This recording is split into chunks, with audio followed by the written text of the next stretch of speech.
Brian, you mentioned something earlier with like everything before we started recording. You go to your phone and it's the same five fucking stories. You know, like everywhere you go, Twitter, Instagram, Facebook. I came across today a random video online called the dead internet theory. Are you guys familiar with this? No. Okay. I beg you to watch it. It's 18 minutes and this guy basically explains how the internet is essentially dead. And it sounds weird, but give us a condensed version. Okay, he makes great points. Well, so, what'd you find it on real quick? YouTube. It's just called the dead internet theory. And basically what he said is like there's only 60% of people on the internet. 40% are bots made up.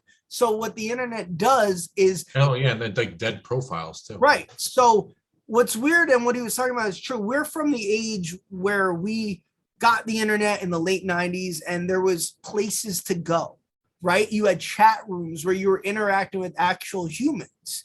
And there wasn't really an echo chamber because you were actually arguing or talking about wrestling in chat rooms about who your favorite wrestler was and why. And then you have places to go like Candy Stand Golf, Stick Death, you know, things like that. E-Bombs World.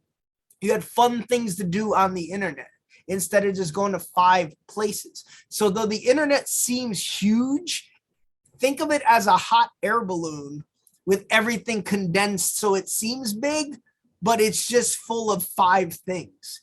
Like it was kind of crazy what he was talking about. And it makes sense. Facebook, Instagram, right, Twitter. Okay. Right.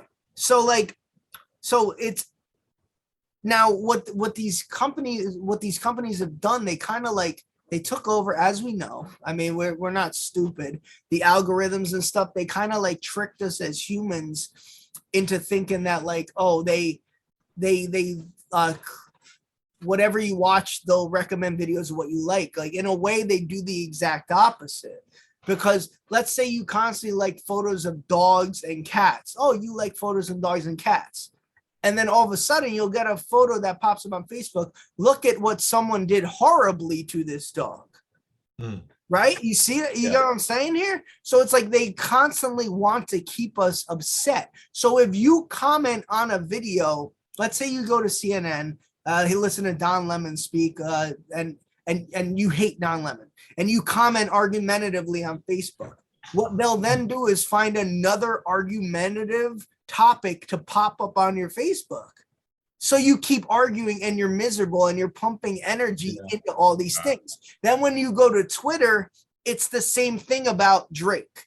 You go to Instagram, Drake. So what they did in turn was make humans not want to feel left out about 5 popular things. So they all join the party instead of thinking for themselves. So if you're one person who doesn't like the new Marvel movie, but 99 do, since everyone's pumping it up on the internet, you don't want to be the one who speaks out against that popular movie. So you want to feel included. So you end up human nature just liking it. It's fucking sick, man. And he gives all these examples, bro. And it's like the one thing that really was sick was in 2004, the government was creating something. It was DARPA was creating something where they were going to spy on us. Like I'm paraphrasing, using like technology to find out what we like, follow us, likes. There was a civil privacy lawsuit on February 4th, 2004. DARPA had to shut it down.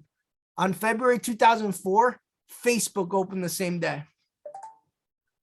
So I learned about this. Shut that down. I had like a conspiracy theory class. How crazy is that? I had a class and I learned about all this stuff. And I remember telling all you jerk offs 10 years ago, and you guys were like, oh, it's crazy. And now it's slowly all this shit's coming. It's crazy. That's why like none of it's too bad. But I have multiple Instagram accounts for like trying to do business. One, I started the chicken wings and beer and stuff. So I was following things that related to chicken, wings, beer, stuff like that. And then I had another one that's more of a and I'm more like, you know, that other business I was trying to work on. So that's very, very liberal, very left. So as I go through and do certain things, one, it says Trump, MAGA, Trump 2024. Look what AOC, she's ruining the country, all this type of stuff. And then I go to the other one and it's Biden, thank you for your service. Trump, like I'd rather kill myself. Like it's crazy. That's all in each. That's all that I see. But they're saying a lot of them are bots that just comment incendiary stuff. And they said what Twitter was like, Twitter, they say is used for uniting people in a sense. By making it 140 characters, you can't have a logical conversation with someone you're arguing with. So you tend to just insult them because you have less like words to use. So instead of like mapping out your actual argument, you're forced to call someone stupid. It's like it's evil genius shit. Well, I meant more in the sense of like, imagine that's like the definition of an echo chamber, right? Like if I just had a chicken wings one, I would think that we need to get rid of Biden no matter what we have to do. Like he's literally ruining our lives, our children's lives. We're gonna, China's gonna walk in any minute. Or if I had the other one and it was Trump was a rapist and he was killing people and doing it, like it's just wild to see that people just stay in one lane 24/7. And these things, they get alerts on their phones and their friends call them and do all, like that's all that people see, just that. And it's just kind of great. The thing that you see how it's happening is every song now, the layout, the template, it all sounds the same. Like every song that's made today sounds the same. Almost every movie, science fiction, is all the same. So it's like all the same stuff. The only stuff that you could tell is different, and like I said, it's in this 20-minute video, is like a lot of anime is actually human, and you could tell by the drawings. And even said like there's something more appealing about the anime because it's more of a human touch than a lot of this stuff. Now, I'm not like, I don't even consider myself like a conspiracy nut, but like I don't think it's news to anybody that this shit's fucking weird. And like I don't trust any, like people are like, I don't want to get the vaccine because they could track you. They're tracking you anyway. like a vaccine's not gonna stop you, you know what I mean? So if that's the reason you're not getting it, you're fucking nuts. I could see other reasons, that's on you. I don't care if you get it or not. But they said too, like if you speak out about stuff, for instance, like since we're not funded by a corporation, like Rogan's an exception because Rogan has fuck you money at this point, it doesn't matter. But if you're someone like an independent artist, let's say like Tom McDonald, who's coming up, a lot of his songs are controversial. And that's why when you type his name in, you don't get it showing up that much on YouTube. You have to like physically search him. He's not going to show up as #1 trending, even though he might be trending #1, because everything he says goes against the grain. So what they do is just say, hide it. It's fucking nuts. And when you post stuff as an up and coming podcaster or musician, and you might be a little controversial, like you might see that they take away 10 subscribers. Right. And at that point, you're just upcoming. It's devastating. So like Brian, as I said to you earlier, they want you to quit. They want you to be like, wow, I just lost 10 followers. Wow, that's why your Instagram goes up and down. Because if you post something that doesn't really fit their narrative, they'll dock 10 followers, 20 followers. And then it's just like, why am I doing this? I give up. Like, it's fucking sick, man. Like, and people fall for it. We're a little older, so like we could kind of see through the bullshit, but think about like what that's doing to 16, 17-year-old kids. Like it's that's what I was gonna say, man. A lot of this stuff like that's been going on, if you really think about it, think about how strict they've been on children. Yeah. All the school shit. I mean, at this child point, abuse. It's child abuse. No, not that it's child abuse. It's being done purposely, because what they're doing is they're grooming them, because school is the place where you get groomed. If you think about it, like take away the fact that, okay, we're learning things, they use that as a guise in a way, because you have to be there at a certain time. And if you're not, you're late and you're in trouble, right? So it's like a work day that starts off already, because if you're late to work, you get in trouble, right? But it's drilling that structure in your head. Okay, when this bell rings, you move with the herd of children to the next classroom, and you sit there until the bell rings again, and you'll be here all day until the final bell, and when we let you out, when we say you can go. And you're learning what we tell you to learn. You're also going to raise your hand if you'd like to speak. You're going to sit in rows. That's not done. Like, remember, we couldn't sit in groups. That's against, like, some teachers might let you sometimes, But I guarantee you, if you go into a teacher's meeting with like a principal, they're saying do not allow them to go together in groups. They have to sit in rows.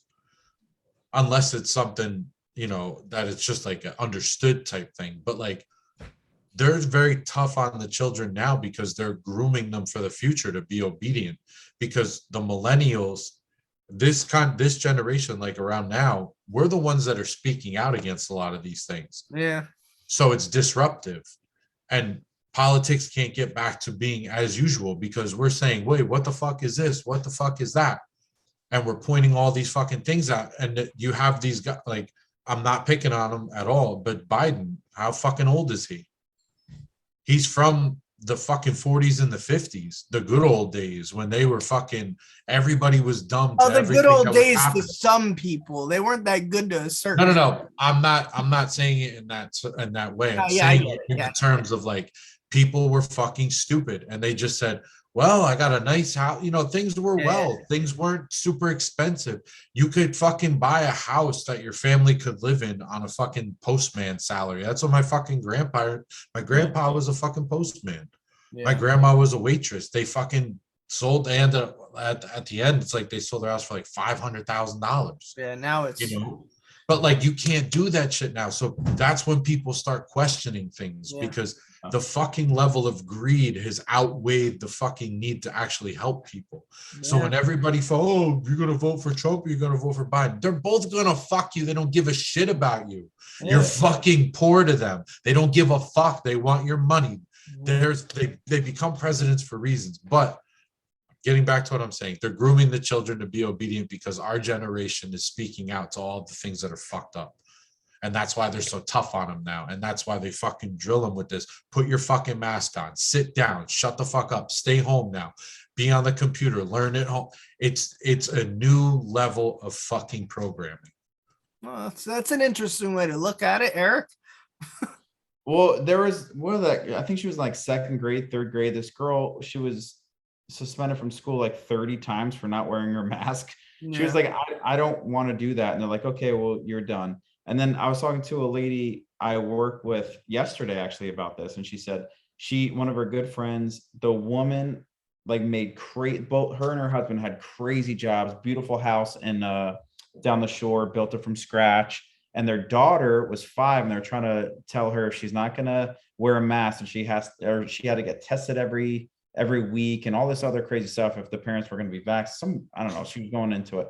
And she said they picked up and just moved to Florida. They had the perfect life here and they would rather move away than have their child grow up thinking like that was normal. So it really is kind of crazy. And a lot, like I couldn't believe the New Jersey governor outcome, honestly. Like it was pretty close for a little bit, right? But I was talking to some friends that are very far right, and they were like, well, we would have won if a lot of people voted by moving out. They voted with their feet, as they say. A lot of people just left. That's true. So all the people that would have voted right moved. They just left. Why even deal with it? It's interesting, but like back to the dead internet theory. So like what you guys just discussed here, like they would take this video and post it on someone's Instagram or Facebook feed who was very pro COVID mask and mandates and just post Eric's clip just to incite that anger in that person. It's fucking crazy. It's sick. And then what they would do is if that person commented, let's say Brian doesn't know what he's talking about, a bot would then comment under there very simply, well, you don't know what you're talking about. And it's not a real person. They don't have a brain, so you can't change their mind. So that person will then comment trying to change that person's mind, and he's essentially talking into space. It's crazy. So like anyone out there, just go look at Dead Internet Theory. It's like a 20-minute video on YouTube. It's really fucking cool. Even if you don't agree with it, it's just very informative. And it's something different rather than watching the same bullshit.